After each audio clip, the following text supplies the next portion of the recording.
Jake Morrison stepped off the transport shuttle and onto Nexus Prime for the first time. The research station was massive, floating in the darkness of space like a small metal moon. Jake carried only a single bag with his belongings. Everything felt strange and new. The air smelled different, processed through alien filters. The gravity felt slightly off, making his steps feel lighter than they should. He was the first human to work here as part of the diplomatic exchange program, and the weight of that responsibility pressed on his shoulders. The corridors of the station were wide and tall, built to accommodate species much larger than humans. Jake passed a group of aliens he didn't recognize. They had blue skin and 3 eyes, and they stopped talking when they saw him. One pointed, and Jake heard whispers in a language his translator couldn't process. He smiled and nodded, trying to appear friendly. They scurried away quickly. A voice called out from behind him. "Lieutenant Morrison, I presume." Jake turned to see something that looked like a walking crystal formation. The creature stood about 7 feet tall, with transparent plates covering its body. Multiple stalks extended from its head, each ending in what looked like an eye or sensor. This was Professor Victharis, his new supervisor. "Yes, sir," Jake said, extending his hand before remembering that handshakes might not be universal. He lowered it awkwardly. "I am not a sir. I am simply Professor," Victharis said. The voice came from somewhere inside the crystal body, echoing strangely. "Follow me. I will show you the xenobiology department where you will work." They walked through several corridors. Victharis moved with clicking steps, and Jake had to hurry to keep up. The professor didn't seem interested in small talk. They passed windows showing the black void of space and distant stars. Jake had dreamed of this moment for years, but now that he was here, he felt very small and very far from home. The xenobiology department was located in the station's research wing. Large windows separated different laboratory spaces. Jake could see aliens working at stations, examining samples under equipment he didn't recognize.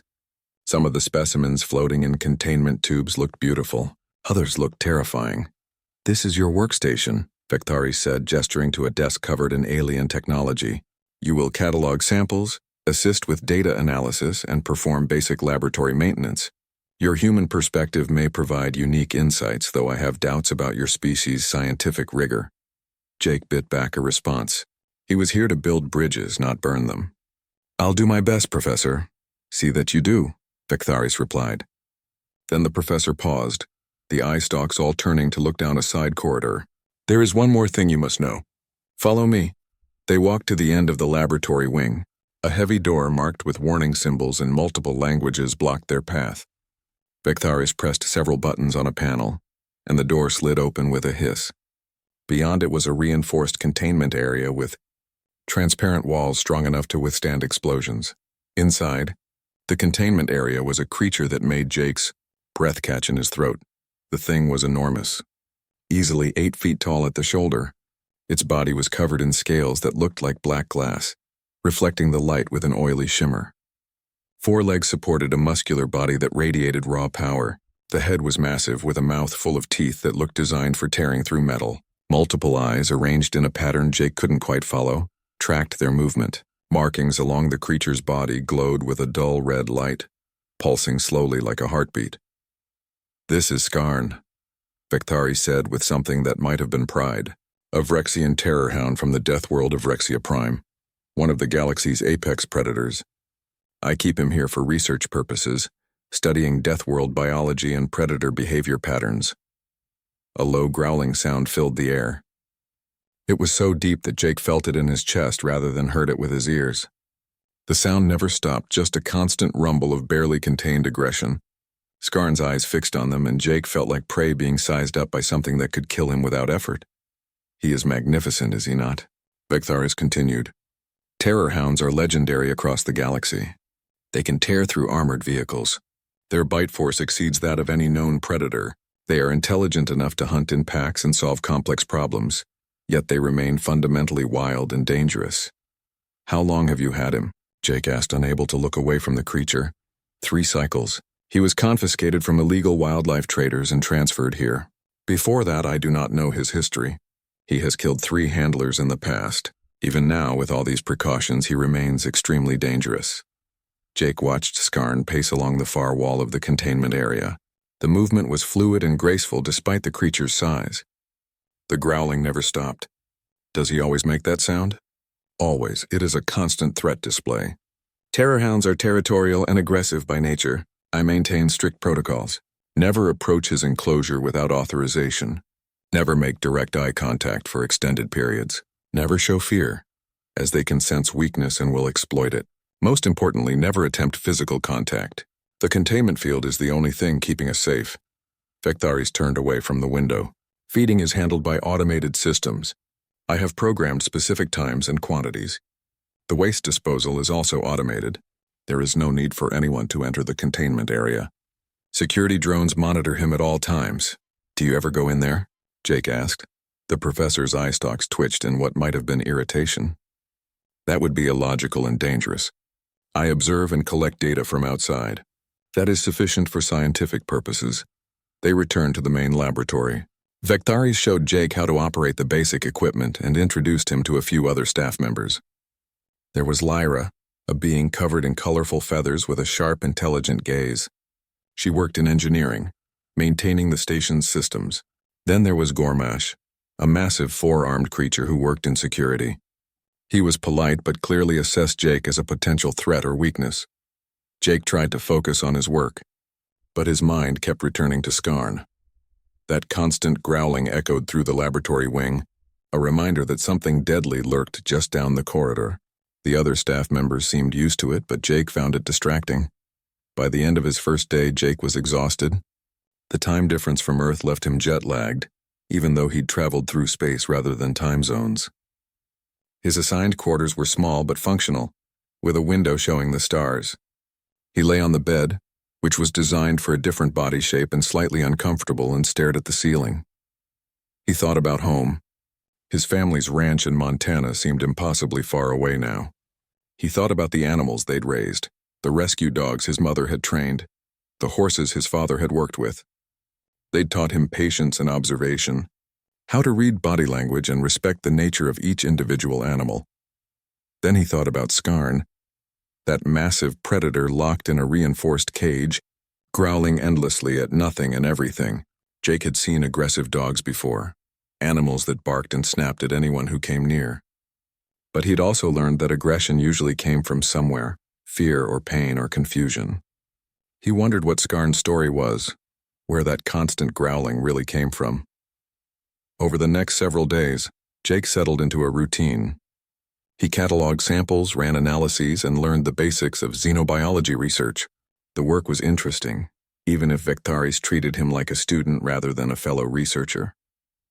Jake didn't mind. He was here to learn and to prove that humans could contribute to galactic science. But he found himself drawn to Skarn's containment area during his breaks. He would stand at the window and watch the Terror-Hound pace. The growling never stopped, but Jake started to notice patterns. When multiple aliens passed by, talking loudly or moving quickly, the growling would get deeper and more intense. Skarn's glowing markings would pulse faster, shifting from dull red to bright crimson. During quiet hours, especially late at night when Jake was one of the few people in the laboratory wing, the growling would soften slightly. The markings would dim to a darker shade. Skarn would sometimes lie down, though always facing the window, always alert. Jake started keeping a small notebook, jotting down observations. At what times was Skarn most agitated? What seemed to trigger the intense displays? When did the creature seem slightly calmer? It reminded him of the behavioral logs his mother had kept for the rescue dogs, tracking patterns to understand what each animal needed. One night, working late on a data analysis project, Jake sat at a workstation near Skarn's containment area. The station was quiet, most of the staff having returned to their quarters. The only sounds were the hum of equipment and that ever-present growling. Jake glanced up from his work and found Skarn staring directly at him. The Terror-Hound had moved close to the transparent wall, its massive head tilted slightly. The growling continued, but it sounded different somehow. Quieter. The glowing markings had shifted to a deep blue color that Jake hadn't seen before. For a long moment, they just looked at each other. Jake didn't feel threatened. He felt something else, something he couldn't quite name. 3 weeks passed, and Jake fell into the rhythm of life on Nexus Prime. The station operated on a standard cycle that roughly matched Earth's 24-hour day, which helped with his adjustment. He learned to navigate the corridors without getting lost, figured out which foods in the cafeteria were safe for human consumption, and slowly built friendships with some of the other staff members. Lyra became his closest friend on the station. The Zenthi engineer had a sharp sense of humor that translated well across species. She often joined Jake for meals, teaching him about the different alien cultures represented on Nexus Prime. Her feathered crests would rise and fall with her emotions, making it easy for Jake to read her mood. "You spend too much time watching that Terror-Hound," she said one day over lunch. "It is not healthy to be fascinated by something that could kill you so easily." Jake shrugged. "I grew up around animals. Skarn reminds me of them in some ways." Lyra's crests flattened, and what Jake had learned was skepticism. "That creature is not like your Earth animals. Terror-Hounds are Deathworld predators. They are designed by evolution to kill. There is no comparing them to your domesticated pets." "Maybe," Jake said, "but I keep noticing things. Patterns in his behavior." "What kind of patterns?" Lyra asked, her scientific curiosity overcoming her skepticism. Jake pulled out his notebook and showed her the logs he'd been keeping. Times of day, activity levels, the color and intensity of Skarn's bioluminescent markings, variations in the growling. He'd been recording everything for weeks now, and the data was starting to paint an interesting picture. "Look at this," Jake said, pointing to a chart he'd drawn. "Every day at 800 hours, when the day shift arrives and the laboratory gets crowded, Skarn's agitation spikes. The growling gets louder, the markings turn bright red, and he paces more frantically. But during the night shift, when it's quieter and there are fewer people around, he calms down. The growling softens and the markings turn blue or sometimes purple." Lyra studied the notes carefully. Her crests rose with interest. "I see the pattern. But what does it mean?" "I think he's stressed by crowds and noise," Jake said. "The constant activity in the lab keeps him in a state of high alert. He never gets a chance to relax because there's always something happening, always people walking by his containment area." "That is an interesting theory," Lyra admitted. "But Professor Vectharis says Terror-Hounds are always aggressive. It is their nature." "Maybe. Or maybe nobody's ever given them a chance to be anything else." Jake continued his observations, becoming more convinced that his theory was correct. He noticed that Skarn's behavior changed depending on who was near the containment area. When Gormash walked by with his heavy footsteps and loud voice, Skarn would become extremely agitated, throwing himself against the walls and roaring. When the quiet maintenance drones floated past, barely making any sound, Skarn would watch them calmly. One night, working alone in the laboratory, Jake decided to try something. He moved his workstation closer to Skarn's containment area and settled in to do some data analysis.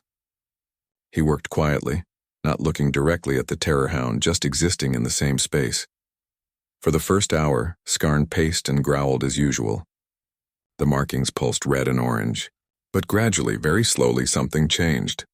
The pacing slowed. The growling became quieter, less like a threat and more like a background rumble. The markings shifted through purple to deep blue. Eventually, Skarn lay down near the transparent wall, still watching Jake, but no longer radiating aggression. Jake risked a quick glance and saw that the Terror-Hound's posture had relaxed. This was the calmest he'd ever seen the creature. Jake kept working, maintaining the quiet atmosphere. He felt a strange sense of accomplishment. Maybe he was right. Maybe Skarn wasn't inherently aggressive. Maybe the creature was just responding to the environment he'd been forced into. The next morning, Jake worked up the courage to approach Professor Vectharis with his observations. He found the professor in the main laboratory, examining some specimens under a scanning device. "Professor, I'd like to discuss Skarn with you," Jake said. Vectharis's eye stalks swiveled to look at him. "What about the Terror-Hound?" Jake explained his observations and theories. He showed Vectharis the data he'd collected, the patterns he'd noticed, and his hypothesis that Skarn's constant aggression was actually a stress response rather than baseline behavior. The professor listened without interrupting. When Jake finished, there was a long silence. Then Vectharis spoke in a tone that was difficult to read. "Your observations are interesting, but your conclusions are flawed. You are applying mammalian psychology to an alien species. Terror-Hounds are not Earth dogs. They do not have emotional responses in the way you understand them. Their behavior is driven by instinct and territorial imperatives. But the data shows clear patterns," Jake insisted. "His behavior changes based on environmental factors. All creatures respond to environmental stimuli, Bekthari said dismissively. That does not indicate emotional complexity. Skarn is a fascinating biological specimen, but he is not a being with feelings to be hurt or needs to be met beyond basic survival. He is a predator, nothing more. Jake wanted to argue further but could see that the professor's mind was made up. Vectaris turned back to the specimens, effectively ending the conversation. Jake walked away frustrated but not discouraged. He would continue his observations and eventually he would prove his theory correct. Days turned into weeks. Jake's work in the xenobiology department progressed well. He was learning rapidly, and even Vectaris had to admit that the human showed promise as a researcher. But Jake's real focus remained on Skarn. He started spending his breaks near the containment area, always maintaining a respectful distance, but making his presence known. He would sit on the floor and work on his tablet, occasionally talking quietly to himself or humming. The Terror-Hound began to anticipate his visits. Whenever Jake approached, Skarn would move closer to the transparent wall, watching him intently. Gormash noticed Jake's frequent visits and pulled him aside one day. The massive security officer loomed over Jake, all four arms crossed in a gesture that looked stern across any species. "Lieutenant Morrison, I must warn you about your behavior with the Terror-Hound," Gormash said. "You are spending too much time near a dangerous predator. This is against my recommendations for station safety." "I'm always outside the containment field," Jake said. "There's no danger." "The danger is not just physical," Gormash replied. "You are becoming attached to a creature that cannot return such feelings. You are seeing patterns that may not exist. This is how handlers get killed. They begin to believe they have a connection with the animal, that they are special or different. Then they make a mistake and the animal does what its nature demands." Jake appreciated the concern even if he disagreed. "I understand your warning, but I really think there's more to Skarn than everyone believes." Gormash's expression softened slightly. "I have seen many dangerous creatures in my time with station security. Some can be managed, others cannot. Terror-Hounds fall into the second category. Please be careful." Jake took the warning to heart but didn't change his behavior. He continued his observations and his quiet visits. Lyra supported him even as she worried. She started monitoring Skarn's vital signs through the containment system's sensors, providing Jake with additional data. "Look at this," she said one day, showing him readings on her tablet. "When you are near the containment area, Skarn's heart rate decreases by 15%. His stress hormone levels drop. These are measurable physiological changes." Jake felt vindicated. "So I'm not imagining it." "No, you are not," Lyra admitted. "I do not understand how you are doing this, but the data does not lie. Somehow you are having a calming effect on the Terror-Hound. This should not be possible according to everything we know about the species." Word of Jake's strange connection with Skarn began to spread through the station. Some people were curious. Others thought he was foolish or dangerous. Professor Vectaris became increasingly concerned, though the professor never directly forbade Jake from his observations. Then came the announcement that would change everything. A diplomatic delegation from the Hierarchs would be visiting Nexus Prime. The Hierarchs were one of the most influential species in the Galactic Council, and their opinion carried enormous weight. Their visit was a major event, and every department was expected to showcase their best work. Vectaris decided to make Skarn the centerpiece of the Xenobiology Department's presentation. The professor planned to demonstrate the Terror-Hound as an example of Death World research and containment protocols. It would be a chance to impress the delegation and secure additional funding for the department. When Jake heard about the plan, he felt immediate concern. "Professor, I don't think that's a good idea. Skarn doesn't do well with crowds. Large groups make him extremely agitated." "Your concerns are noted but irrelevant," Vectaris replied. "This is an important opportunity. The demonstration will proceed as planned. The containment systems are more than adequate to ensure safety." Jake tried to argue, but Vectaris was firm. The decision was made. In 3 days, Skarn would be brought to the main laboratory and displayed. The day of the demonstration arrived with a tension that Jake could feel throughout the station. The Hierarchs delegation had arrived the previous evening, and their presence changed the atmosphere of Nexus Prime. Everyone moved with extra care, spoke with extra formality, and worked with extra diligence. These visitors could make or break careers with a single word. Jake had barely slept. He'd spent the night reviewing his data on Skarn, looking for any way to predict how the Terror-Hound would react to the demonstration. Every pattern he'd observed suggested that bringing Skarn into a crowded room full of strangers would be catastrophic. But Professor Vectharis refused to listen. The main laboratory had been transformed for the occasion. The regular workstations had been pushed to the sides, creating a large open space in the center. Rows of seating had been arranged in a semicircle around where Skarn's containment pod would be positioned. Enhanced shielding had been installed as an extra precaution. Security drones hovered near the ceiling, their weapon systems primed and ready. Jake arrived early and found Lyra already there, running final checks on the containment systems. Her feathered crests were pressed flat against her head, a sign of stress. "This is a bad idea," she said quietly when she saw Jake. "I have run the simulations 3 times. Every scenario shows increased risk with this many people present. Did you tell the professor?" Jake asked. "I tried." Vectharis dismissed my concerns as overcautious. "The professor is convinced that the enhanced shielding and security measures are sufficient." Lyra's crests twitched nervously. "I hope we are both wrong about this." The guests began arriving an hour before the scheduled demonstration. The hierarchs were tall, elegant beings with metallic skin that reflected light in rainbow patterns. They moved with natural authority, and everyone around them seemed to instinctively defer to their presence.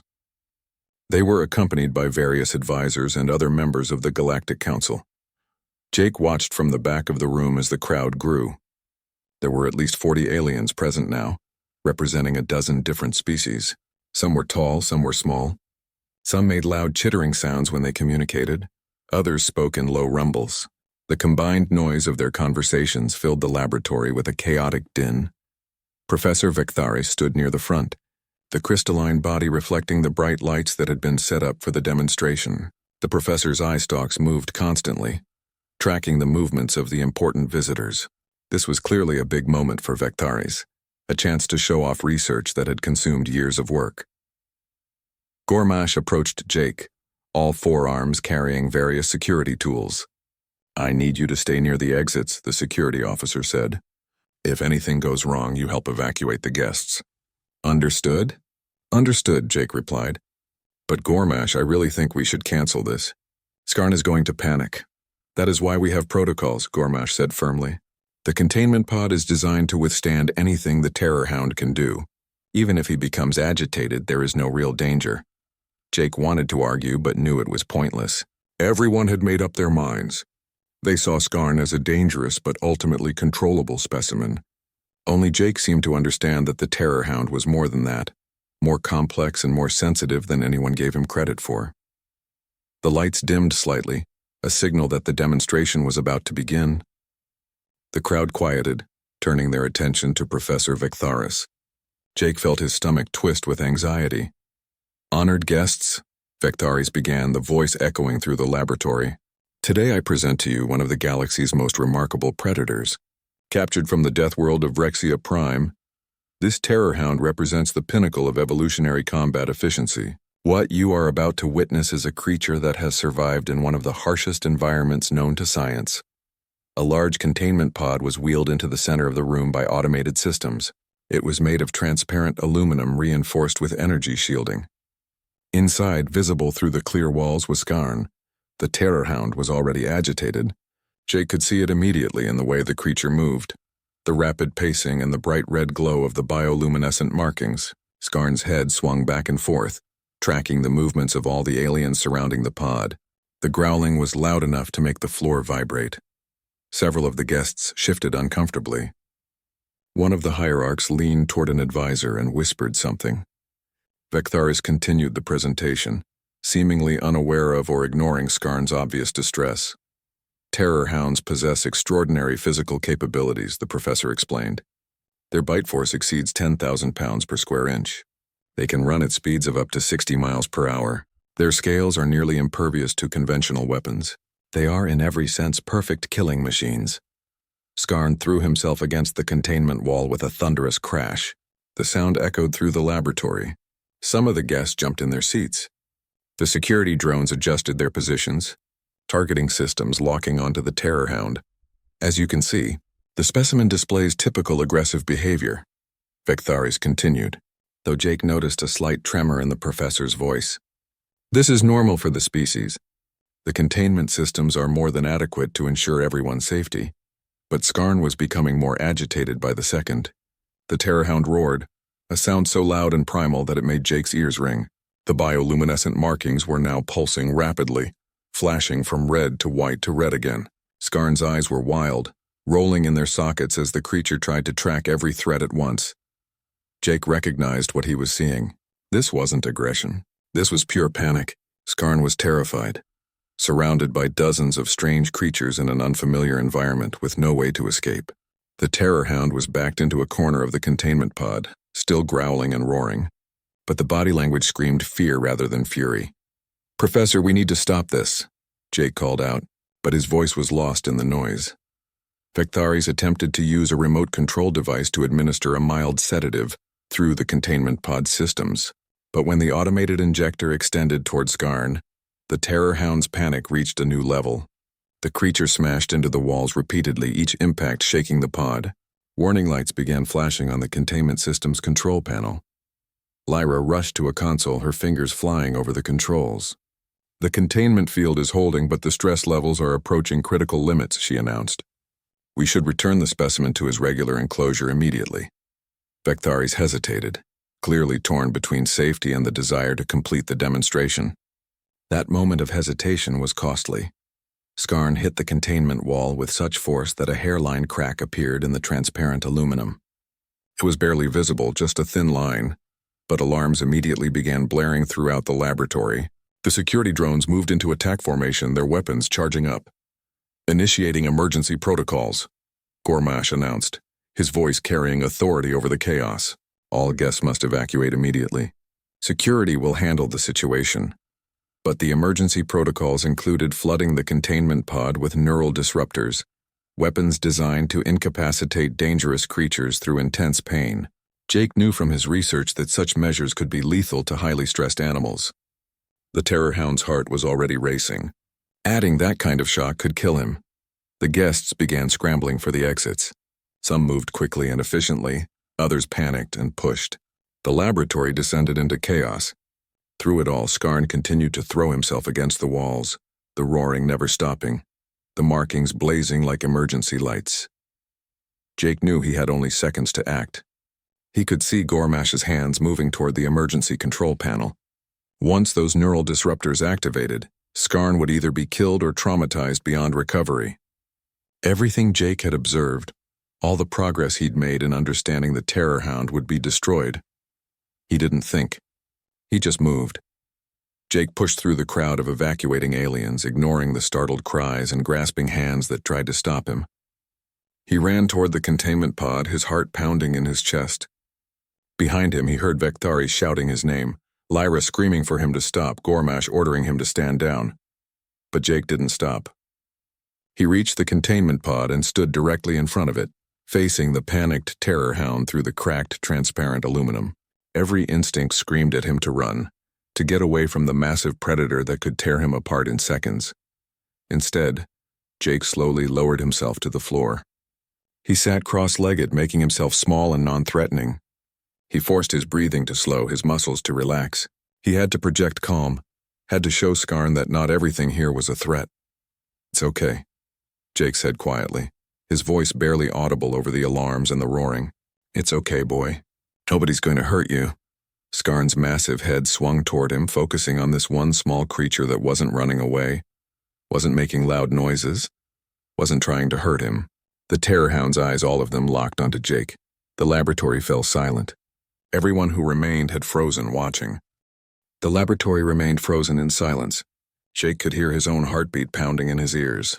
He was acutely aware of every pair of eyes watching him, every weapon still trained on Skarn, every potential disaster that could still unfold. But he kept his focus on the Terror-Hound, maintaining that connection they'd somehow formed. Skarn's massive head rested on the floor of the containment pod, still facing Jake. The creature's eyes, all of them, remained fixed on the human. The bioluminescent markings continued to pulse with that deep blue color, so different from the aggressive red everyone was used to seeing.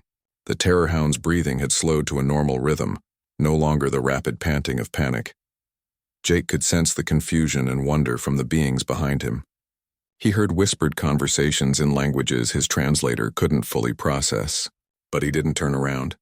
Breaking eye contact with Skarn now might undo everything. Professor Vectaris was the first to speak, the crystalline voice cracking slightly. "Lieutenant Morrison, what have you done?"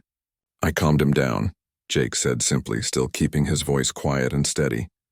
"He wasn't aggressive, Professor. He was terrified. There's a difference." "That is impossible," Vectaris said, but there was doubt in the professor's tone now. "Terror-Hounds do not experience fear. They are apex predators." "Everything experiences fear," Jake replied. "Predators just hide it better because showing weakness in the wild means death." "But Skarn isn't in the wild. He's trapped in a cage surrounded by things he doesn't understand, with no control over anything in his life. Of course he's afraid." Lyra approached cautiously, her tablet in hand. Her feathered crests were standing straight up in amazement. "Lieutenant Morrison is correct," she said, her voice filled with wonder. "I am monitoring Skarn's vital signs. Heart rate has decreased by 43% from peak levels.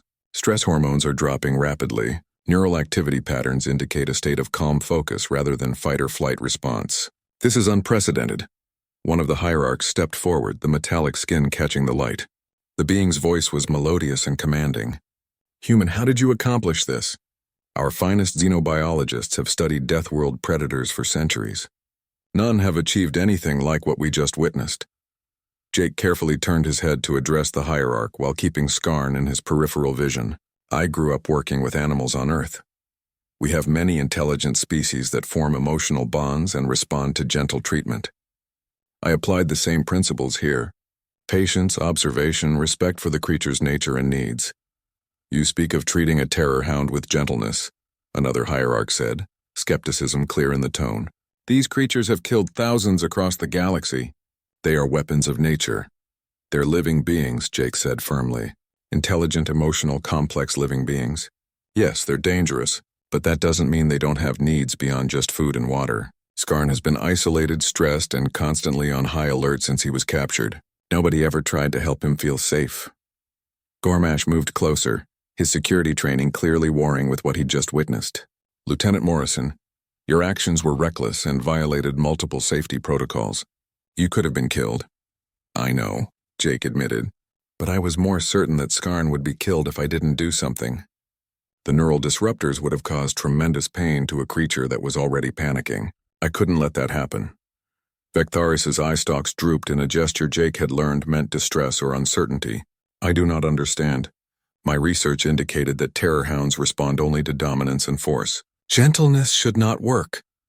"Maybe the research was wrong," Jake said carefully, not wanting to insult the professor but needing to make the point.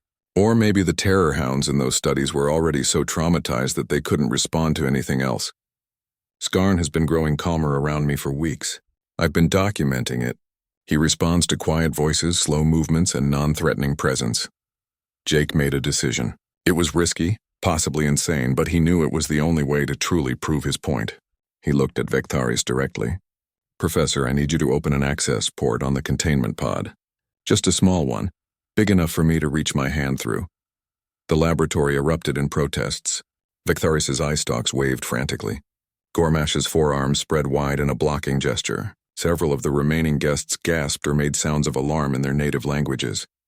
"Absolutely not," Vectaris said firmly. "That is beyond reckless. That is suicidal. Skarn could remove your arm in a single bite." "He won't," Jake said with more confidence than he felt. "Look at him, Professor. Really look at him. Does he seem aggressive right now?" Everyone turned to look at Skarn. The Terror-Hound remained lying down, still watching Jake with what could only be described as interest. The markings continued to glow that calm blue. There was no growling, no baring of teeth, no signs of aggression at all. It was a side of the creature that nobody except Jake had ever seen. Lyra spoke up hesitantly. "The biometric data supports Lieutenant Morrison's assessment. Skarn is displaying what we would classify as approach-positive behavior in social species. Elevated oxytocin analogs, decreased cortisol levels, relaxed muscle tension. If I saw these readings from any other creature, I would say it is indicating trust and interest." "This is madness," Gormash said. But he didn't sound as certain as before. One of the hierarchs held up a hand, silencing the protests. I wish to see this. If the human is confident enough to risk his own safety, we should allow it. Such a demonstration would be invaluable for our understanding of death world psychology. Vectari stood still for a long moment, the crystalline body reflecting light in fractured patterns. Finally, the professor moved to a control panel. I will open the smallest possible access port. It will remain open for exactly 30 seconds. If Skarn shows any sign of aggression, I will seal it immediately and activate containment protocols. Do you understand, Lieutenant Morrison? I understand, Jake said. His mouth was dry and his hands were shaking slightly, but he kept his voice steady. The access port slid open with a soft hiss. It was barely large enough for Jake's arm to fit through. He took a deep breath, steadying himself. This was the moment that would either prove his theory or end very badly. Jake slowly extended his hand through the opening. He kept his palm down, fingers relaxed, not reaching toward Skarn, but simply offering his hand. It was the same way he'd offer his hand to a strange dog back on Earth, letting the animal choose whether to approach, giving it control over the interaction. Skarn's eyes focused on the hand. The Terror-Hound's nostrils flared, scenting this human who smelled of Earth and animals and patience. For several heartbeats, nothing happened. The entire laboratory held its breath. Then Skarn rose to his feet with fluid grace. The movement made several people gasp, but Jake forced himself to remain still and calm. The Terror-Hound moved toward the access port with deliberate steps. Jake could see the muscles rippling under those black scales, could smell the creature's breath, sharp and alien. Skarn's massive head approached Jake's hand. The Terror-Hound paused just inches away. Jake could see his own reflection in those multiple eyes, could feel the heat radiating from the creature's body. Time seemed to stretch impossibly long. Then very gently, Skarn pressed his head against Jake's palm. The contact was electric. Jake felt the warmth of living flesh beneath those scales, felt the slight tremor that ran through Skarn's body at the touch. Without thinking, operating purely on instinct built from years of working with animals, Jake began to scratch gently behind the creature's auditory ridges. Skarn's reaction was immediate and unmistakable. The Terror-Hound leaned into the touch and one of his rear legs began to kick involuntarily, just like a dog getting its favorite spot scratched. The bioluminescent markings shifted to a color nobody had ever seen, a brilliant turquoise that seemed to glow with contentment. A sound emerged from Skarn, but it wasn't a growl. It was lower, deeper, almost a purr if such a massive creature could purr. The Terror-Hound's eyes half closed and the entire threatening posture melted away, replaced by something that looked almost like bliss. Jake felt tears prickling at his eyes. This was it. This was what he'd been searching for all these weeks. Proof that Skarn wasn't just a killing machine, wasn't just a specimen to be studied and feared. The Terror-Hound was a living being capable of trust and affection, needing comfort and connection just like any other intelligent creature. By all the stars, Lyra whispered, her voice filled with awe. It is real. The connection is real. The hierarchs moved closer, their metallic skin seeming to shimmer with excitement or perhaps uncertainty. One of them spoke in a voice that carried both authority and genuine curiosity. Human, you have shown us something we thought impossible. You have formed a bond with a creature that should not be capable of such bonds. The aftermath of the demonstration was chaotic in a completely different way than before. Instead of panic and evacuation, the laboratory buzzed with excited conversations and urgent discussions. The hierarchs gathered in a tight group, their metallic skin flickering as they communicated through methods Jake couldn't perceive. Other delegates approached Vectharis with questions, theories, and requests for more information. Jake stood awkwardly to the side, suddenly exhausted. The adrenaline was wearing off, leaving him shaky and lightheaded. Lyra appeared at his elbow with a container of water, pressing it into his hands. "Drink," she ordered. "Your body is in shock even if your mind does not realize it yet." Jake drank gratefully, the cool liquid helping to ground him. "Did that really just happen?" "It did," Lyra confirmed, her crest standing at full attention. "I recorded everything. The biometric data, the visual feed, all of it. What you accomplished today will be studied for years, maybe decades." Gormash approached, his massive form somehow seeming less intimidating than before. "Lieutenant Morrison, I owe you an apology. I thought you were being foolish and reckless. I see now that you understood something the rest of us did not. You were trying to keep everyone safe, Jake said. I don't blame you for that. Still, I should have listened more carefully to your observations. Gormash glanced at Skarn's containment pod, where the Terror-Hound lay quietly, still watching the activity around him. What you did required great courage and great wisdom. My people value both. One of the hierarchs broke away from the group and approached Jake directly. Up close, the being was even more impressive, easily 9 feet tall with skin that seemed to be made of liquid metal. Human, I am Hierarch Zenthar. What we witnessed today has profound implications for the Galactic Council's understanding of Deathworld species. Jake straightened, trying to look more composed than he felt. I'm honored to meet you, Hierarch. The honor may be ours, Zenthar replied. Tell me, is this ability common among your species? This capacity to form bonds with dangerous predators. Jake thought about it carefully. Humans have lived alongside many predator species on our world. We've domesticated wolves into dogs, learned to work with horses, even formed relationships with creatures like dolphins and elephants. I think we've learned to see past the danger to the intelligence and emotion underneath. Not all humans have this skill, but enough of us do that it's not considered unusual. Fascinating, Zenthar said. Most species in the Council seek to dominate or avoid predators. Your approach is unique, collaborative rather than confrontational. Professor Vectaris joined the conversation, the crystalline form seeming somehow dimmer than before.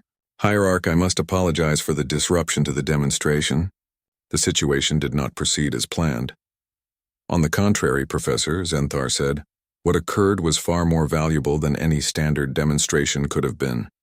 We came expecting to see a contained specimen. Instead, we witnessed a breakthrough in xenobiology and interspecies communication. The Hierarch turned back to Jake. How would you like to continue this work? Jake blinked in surprise. Continue it? Yes. The Council has struggled for centuries with understanding and managing Deathworld species. Many become aggressive in captivity, as Skarn did. Others die from stress-related conditions. Your methods could revolutionize how we approach these creatures. Zenthar gestured to encompass the entire laboratory. I propose a new research program, focused on the psychological and emotional needs of intelligent, non-sapient species. You would co-direct this program with Professor Vectaris. Vectaris's eye stalk swiveled in surprise. Hierarch, I am honored by your confidence, but Lieutenant Morrison is not formally trained in xenobiology. He is still learning the fundamentals. And yet he understood something you did not, despite your years of training. Zenthar pointed out gently. Perhaps that is precisely why he should be part of this program. He brings a perspective that the Council lacks. Sometimes expertise can become a limitation if it causes us to overlook possibilities outside our existing frameworks. Jake's mind raced. This was far more than he'd ever expected. He just wanted to help Skarn, to prove that the Terror-Hound deserved better treatment. Now he was being offered a chance to change how the entire galaxy approached animal welfare and xenobiology. I would be honored to participate, Jake said carefully, but I have one condition. Zenthar's metallic skin rippled with what might have been amusement. You negotiate with a hierarch? Bold. I need to continue working with Skarn, Jake said firmly. He's been through so much already. Moving him again, changing his situation, it could undo all the progress we've made. He needs stability and continuity. A reasonable request, Zenthar agreed. Professor Vectaris, what is your assessment? Vectaris was quiet for a long moment. Jake could almost see the professor processing everything that had happened, reassessing long-held beliefs and assumptions. Finally, the crystalline being spoke. I have been studying Skarn for 3 cycles, and I never truly saw him until today. Lieutenant Morrison showed me that I was observing only surface behaviors, never understanding the underlying psychology. I have been a poor caretaker. The professor's voice carried something that might have been shame. If Lieutenant Morrison is willing to work with me, I am willing to learn from him. It was a remarkable admission from someone as proud and accomplished as Vectaris. Jake felt a surge of respect for the professor. I'd be honored to work with you, Professor. We can learn from each other. Over the next several days, everything changed. Skarn's containment pod was moved to a new section of the xenobiology department that Jake helped design. Instead of a bare, reinforced box, it became an enriched environment with varied terrain, hiding spots, and objects to interact with. The transparent walls remained for safety, but the space felt less like a cage and more like a habitat. Jake instituted new protocols for Skarn's care. Regular feeding times with varied food options, environmental enrichment through new scents and objects. Most importantly, daily interaction sessions where Jake would spend time near the containment area, sometimes just working quietly, other times engaging directly with the Terror-Hound through the access port. The change in Skarn was dramatic. The constant growling that had once filled the laboratory wing stopped entirely. The Terror-Hound became calmer, more curious, more engaged with his environment. His markings shifted through the full spectrum of colors, and the research team began to understand that each color indicated different emotional states. Lyra helped Jake document everything meticulously. They recorded behavioral changes, physiological measurements, and response patterns. The data painted a clear picture of a highly intelligent creature with complex emotional needs. Skarn wasn't just surviving anymore. He was thriving. Professor Vectharis threw himself into the new research direction with the same intensity that had made the professor successful before. But now that intensity was tempered with something new, a consideration for the emotional welfare of research subjects. Vectharis began reviewing all the department's other specimens, looking for signs of stress or psychological distress that had been overlooked. "I have been blind," Vectharis admitted to Jake one evening as they watched Skarn play with a puzzle feeder Jake had designed. The Terror-Hound was using his claws to manipulate a complex locking mechanism, clearly enjoying the mental challenge. "I classified creatures by their biological capabilities and survival requirements. I never considered that they might have psychological needs as well." "You're not alone in that," Jake said. "Even on Earth, it took us a long time to recognize that animals have rich emotional lives. We're still learning." "Your species' history with animals is fascinating," Vectharis said. "I have been reading Earth literature on the subject. The way humans have formed partnerships with other species, the depth of those bonds, it is unlike anything else in the galaxy. I think we're lucky to come from a world with so much diversity," Jake reflected. "It taught us to look for common ground even with creatures very different from ourselves." News of Jake's work with Skarn spread throughout Nexus Prime and beyond. Scientists from other species began visiting to observe the new protocols. Some were skeptical at first, viewing Jake's methods as too soft or anthropomorphizing, but the results were undeniable. Skarn was healthier, calmer, and more cooperative than any Terror-Hound in captivity had ever been. Other stations began requesting Jake's input on their own difficult specimens. A mining facility had captured a crystalline borer that was destroying itself trying to escape containment. A research vessel was studying deep space leviathans that refused to eat in captivity. Each case presented unique challenges, but Jake's fundamental approach remained the same. Observe carefully. Look for patterns. Try to understand what the creature needs, not just what it wants. Treat it with respect and compassion.